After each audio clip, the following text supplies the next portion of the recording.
Hello everyone, this is Meenakshi Rana. This is the second part of Civics, Chapter 2, the State Government of Class 7th. In Part 1 of this chapter, I have explained you about State Legislature, Legislative Assembly, powers and functions of the Legislative Assembly and Legislative Council. And in this video, I am going to explain you about Council of Ministers in a state, formation of the Council of Ministers, relation of the Council of Ministers with the Chief Minister, state administration and the major functions of the district administration. At the end of this video, I will explain you exercise of this chapter. So let's start with Council of Ministers in a state. There is a Council of Ministers headed by the Chief Minister to aid and advise the governor in a state, who is its constitutional head. The real powers are of course with the Council of Ministers. State में governor को सलाह और सहायता देने के लिए मंत्री परिषद होते हैं, जिनका हेड चीफ मिनिस्टर होता है। रियल पावर वास्तव में मंत्री परिषद के पास ही होती है। Now we will discuss about formation of the council of ministers. The appointment of the Chief Minister and other ministers. The first step in the formation of the Council of Ministers is the appointment of the Chief Minister and on his advice to make the appointment of other ministers. Only a member of the state legislature can be a minister or chief minister, but if a non-member is appointed, he or she must become an MLA, MLC within 6 months from the date of nomination appointment. अब हम discuss करेंगे कि कैसे chief minister and other ministers को appoint किया जाता है. Council of ministers मंत्री परिषद जो होते हैं उनकी फॉर्मेशन में सबसे पहले चीफ मिनिस्टर का अपॉइंटमेंट होता है और फिर उसकी सलाह पर अन्य मिनिस्टर्स को अपॉइंटमेंट होता है. सिर्फ विधानसभा का ही सदस्य मिनिस्टर या चीफ मिनिस्टर बन सकता है. अगर कोई विधानसभा का सदस्य नहीं है और वो अपॉइंट किया जाता है तब उसे एमएलए या एमएलसी बनना पड़ेगा. नॉमिनेशन या अपॉइंटमेंट की डेट से लेकर 6 मंथ के अंदर. मीन्स इलेक्शन में खड़े होकर उसे वो सीट जीतनी होगी जिसके लिए वह खड़ा हुआ है 6 मंथ्स के अंदर. Like the union council of ministers, the state council of ministers has the following 4 categories of ministers. केंद्रीय मंत्रिपरिषद की तरह राज्य मंत्रिपरिषद के भी 4 तरह के मंत्री होते हैं. पहला है cabinet minister. They are the most important and senior most members of the council of ministers. They independently hold the charge of the important portfolios and their number is normally small. Cabinet minister मंत्रिपरिषद के most important and senior most member होते हैं. वे स्वतंत्र रूप से महत्वपूर्ण विभागों का प्रभार संभालते हैं और उनकी संख्या सामान्य रूप से छोटी होती है. कैबिनेट मिनिस्टर वो होते हैं जो सेंट्रल लेवल पर जो बड़ी बड़ी मिनिस्ट्री होती हैं, मेजर मिनिस्ट्री होती हैं, जैसे finance ministry, home ministry, defence ministry, agricultural ministry and so on. ये सारी जो मिनिस्ट्री होती हैं इन सभी मिनिस्ट्री के जो हेड होते हैं वो कैबिनेट मिनिस्टर होते हैं. These are about 20 ministers. Next point is ministers of state. In the second category are listed the ministers of state. They sometimes hold the independent charge of the department and at times they may be required to assist the cabinet ministers in the administration of their portfolios. They ordinarily do not attend the meetings of the cabinet. जैसा कि हमने cabinet ministers के बारे में बताया कि ये senior most होते हैं. सेकेंड नंबर पर आते हैं स्टेट के मिनिस्टर्स. ये कभी कभी कैबिनेट मिनिस्टर्स के अंडर में इंडिपेंडेंटली होल्ड करते हैं पोर्टफोलियो के चार्ज को सिर्फ अपनी स्टेट में. कैबिनेट मिनिस्टर जो होते हैं वो सेंट्रल लेवल पर काम करते हैं और स्टेट मिनिस्टर्स केवल अपनी स्टेट के पोर्टफोलियो को होल्ड करते हैं. ये कैबिनेट मिनिस्टर्स की एडवाइस पर करते हैं. स्टेट मिनिस्टर्स कभी कभी कैबिनेट्स की मीटिंग को अटेंड करते हैं. मीन्स जब इन्हें बुलाया जाता है तब ये मीटिंग अटेंड करते हैं. Third point is deputy ministers. The deputy ministers form the third category of the council of ministers. They do not hold independent charge of any portfolio but are attached with the cabinet ministers and the ministers of state. The nature of their work is such as is assigned to them by the minister in charge of the department. Deputy ministers मंत्री परिषदों की 3rd category में आते हैं. वे किसी भी portfolio का independently charge नहीं लेते, but way cabinet ministers and state ministers से अटैच होते हैं। इनका कार्य डिपार्टमेंट के मिनिस्टर इंचार्ज के द्वारा असाइन किए गए कार्य को करना होता है। Next point is parliament secretaries. They are neither ministers properly so called, nor do they hold the charge of any department. They are appointed by the chief minister and are responsible to him.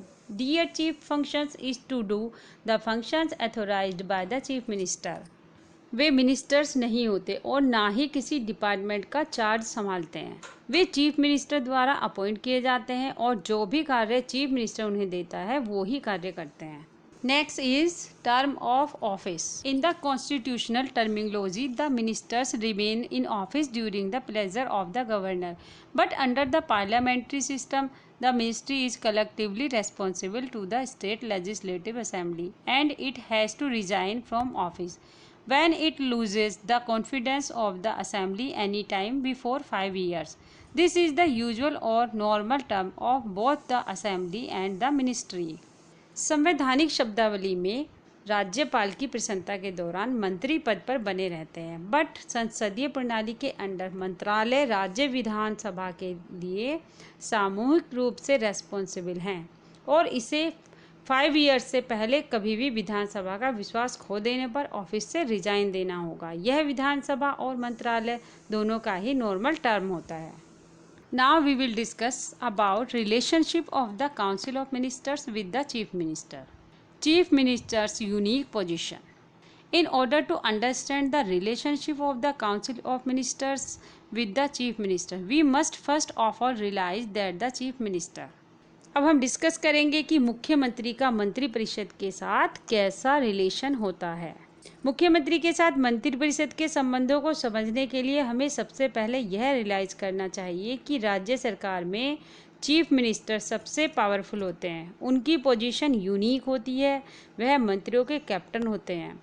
वह एक राज्य के जहाज का स्पीडमैन की तरह होते हैं जो पूरे स्टेट को चलाते हैं। वह पूरे राज्य सरकार और उसके प्रशासन की धुरी होती है। मुख्यमंत्री वह व्यक्ति है जो एक सूर्य की तरह होता है अपने मंत्रियों के बीच।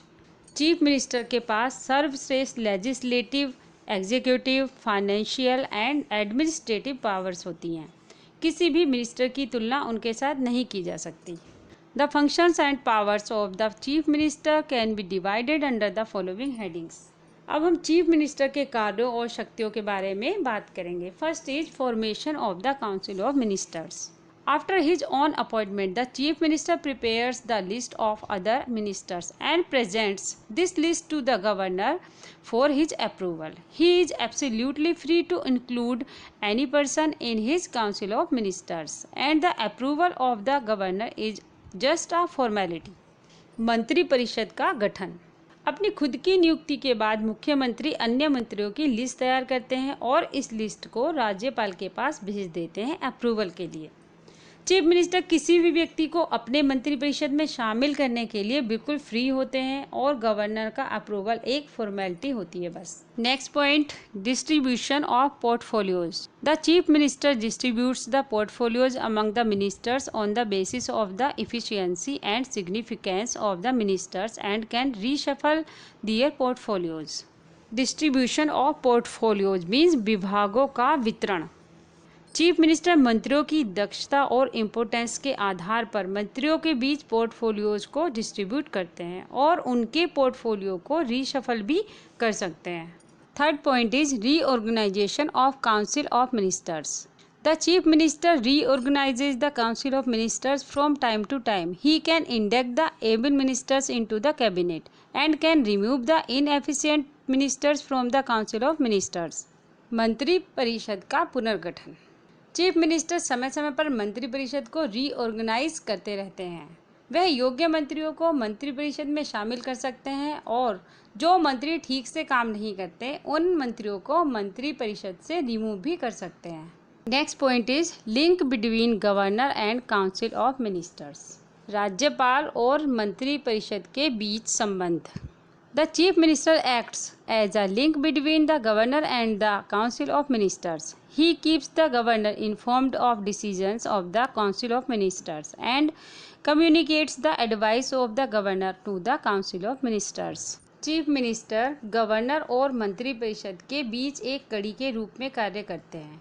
वह गवर्नर को मंत्रिपरिषद के डिसीजंस के बारे में इन्फॉर्म करते रहते हैं और मंत्रिपरिषद को गवर्नर की एडवाइस देते रहते हैं। Next point is leader of the people. The chief minister is the leader of the people of state. The people of the state look up to him for guidance and the development of the state. Chief minister state के लोगों का नेता होता है। राज्य के लोग guidance और डेवलपमेंट के लिए चीफ मिनिस्टर की ओर देखते हैं। The governor is appointed by the centre, therefore it is the chief minister and not the governor who is the leader of people. Governor को केंद्र द्वारा अपॉइंट किया जाता है, प्रेसिडेंट अपॉइंट करते हैं गवर्नर को, इसलिए यह चीफ मिनिस्टर हैं और गवर्नर नहीं जो लोगों के लीडर हैं। Next is control over appointments. Although all the high appointments in the state such as Advocate General, State Public Service Commission, Vice Chancellors of the universities are made in theory by the governor. Control over appointments means नियुक्तियों पर नियंत्रण। यद्यपि राज्य में सभी उच्च नियुक्तियां जैसे कि एडवोकेट जनरल, राज्य लोक सेवा आयोग, वाइस चांसलर ऑफ यूनिवर्सिटीज़, ये सभी गवर्नर द्वारा अपॉइंट किए जाते हैं। वास्तव में इन हाई अपॉइंटमेंट्स पाने वाले व्यक्तियों की लिस्ट चीफ मिनिस्टर द्वारा बनाई जाती है, सिर्फ अप्रूवल के लिए गवर्नर के पास जाती है।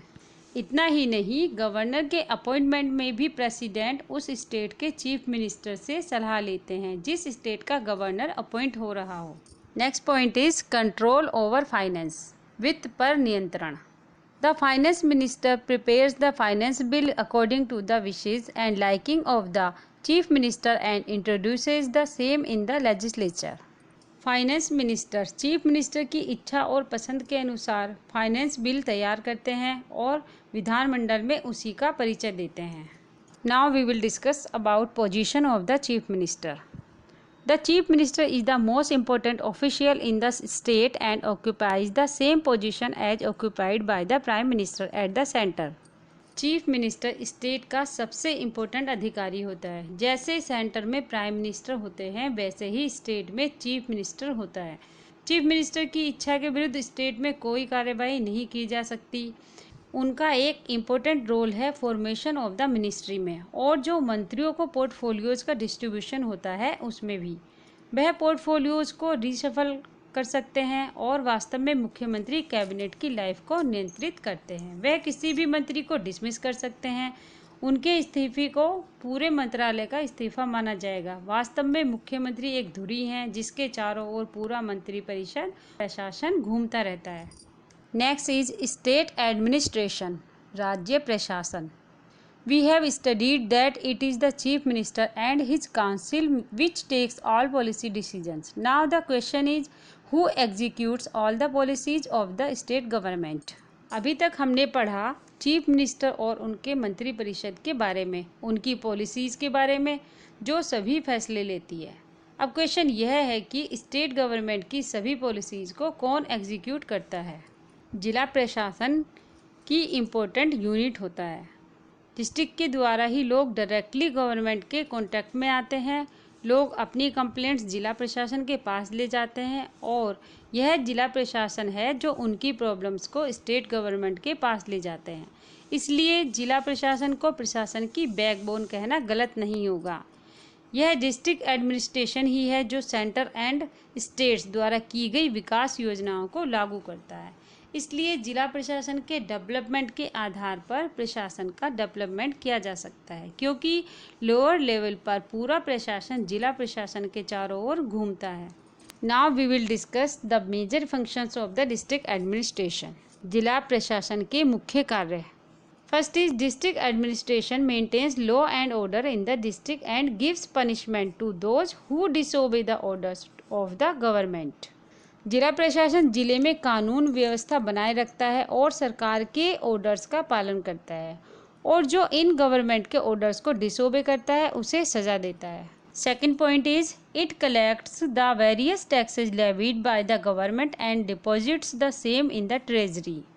यह सरकार द्वारा लगाए गए विभिन्न टैक्सेस को कलेक्ट करता है और उसी को राजकोष में जमा करता है। Third point is it keeps the record of the land of the district and deals with the land related disputes. यह जिले की भूमि का रिकॉर्ड रखता है और जो भी लैंड रिलेटेड डिस्प्यूट्स होते हैं उन्हें सोल्व करता है. Next point is it provides justice to the people in civil and criminal cases and for this there is provision of civil and criminal courts. यह सिविल एंड क्रिमिनल केसेज में न्याय दिलाता है सिविल एंड क्रिमिनल कोर्ट्स में. Next, it implements all the developmental plans in the district and evaluates their progress from time to time. यह जिले में सभी डेवलपमेंटल प्लान्स को लागू करता है और समय समय पर उनकी प्रोग्रेस का मूल्यांकन भी करता है. Last point is it evaluates the performance of the Panchayati Raj institutions and urban local bodies. It also helps these bodies in the proper discharge of their duties. यह Panchayati Raj institutions and urban local bodies की performance का मूल्यांकन करता है. यह उनके duties के उचित निर्वहन में भी हेल्प करता है. Look at the next para. The deputy commissioner is the chief executive officer of the district and is known by the name of collector, district जज and district officer etcetera. The entire administration of the district revolves around him. Deputy commissioner जिले का मुख्य कार्यकारी अधिकारी होता है और collector, district जज एंड डिस्ट्रिक्ट ऑफिसर के नाम से भी जाना जाता है. जिले का पूरा प्रशासन उसके चारों ओर घूमता है. जिले में वेलफेयर एंड डेवलपमेंटल फंक्शंस को सफलतापूर्वक पूरा करना उनकी ही रेस्पॉन्सिबिलिटी होती है. सरकार की नीतियों और कार्यक्रमों को लोगों तक ले जाना भी उसकी ही जिम्मेदारी होती है. ऐसे कई अन्य अधिकारी हैं जो उसकी हेल्प करते हैं और वे उसकी देखरेख और नियंत्रण में काम करते हैं. Now look at the last para. As citizens it is our duty to cooperate with the state officials. They are the actual agents through whom laws are executed and ultimately benefit of the same reaches the people through them. As citizens, ये हमारी duty है कि राज्य के अधिकारियों के साथ cooperate करें. वे वास्तविक एजेंट हैं जिनके माध्यम से लॉज को क्रियान्वित किया जाता है और अंत में उसी का लाभ उनके माध्यम से लोगों तक पहुंचाया जाता है.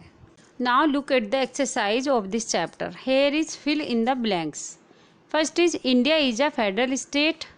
There are two sets of government dash and dash. First is union government and second is state government. These are the answers. Next, governor hold his office during the pleasure of the president. President is the answer. Third one is the council of ministers is collectively responsible to legislative assembly. This is the answer. Next one is dash is the primary unit of administration. District. This is the answer. Last one is the entire administration of the district revolves around Deputy Commissioner. This is the answer, Deputy Commissioner. Next question is select the correct answer. In a federal government, there are two sets of government, dash and dash. There are four answers and you will select one answer. Union government and local government, union government and state government, state government and local government, panchayat and state government. Correct answer is B, union government and state government. Now look at the next question. The strength of the members of the legislative assembly is based on. So there are four answers. You will select only one answer. Means you will select correct answer. So population of the state. This is the right answer. Next question is the governor can nominate dash member of the Anglo-Indian community in the legislative assembly. Answer is A, 1. Next question is the tenure of the legislative assembly is dash. Answer is A, 5 years. Tenure is 5 years. Next question is dash is the executive head of the state. Answer is A, governor. Governor is the executive head of the state. Next question is correct the statements. The Legislative Council is the popular house of the state legislature. This is the correct answer. Right answer. Next question is the governor's term of office is 4 years. This is wrong answer. Means false. Question number 13. This is the last question of this exercise. Assertion A. India is a federal government. Reason are there are two sets of government, union government and the state government. Options are there are four options here, but one is correct answer. A, both A and R true, and R is the correct explanation of A. This is the correct answer, A. So students, that was all about the chapter of our state government. I hope you have understood this chapter. Thanks for watching.